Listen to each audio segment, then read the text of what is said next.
Multnomah County commissioners unanimously approved a new budget, and it is really big. In fact, it spends 37% more money than last year's. Here's a look at the numbers. It's a $2.82 billion budget. As we said, it's a 37% increase, but there's more money coming in, including $78.9 million from the Federal American Rescue Plan and hundreds of millions more from 3 voter-approved spending measures.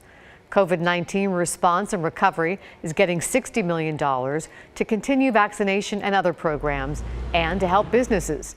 And libraries are also getting a boost. $387 million to renovate 7 branches and build a big new library in East County.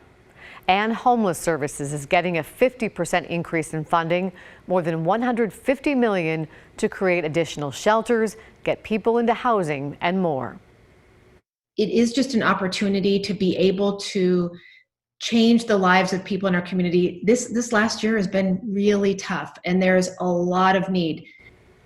Chair Kafoury applauded voters for passing a homeless services measure a year ago that funds a lot of the programming.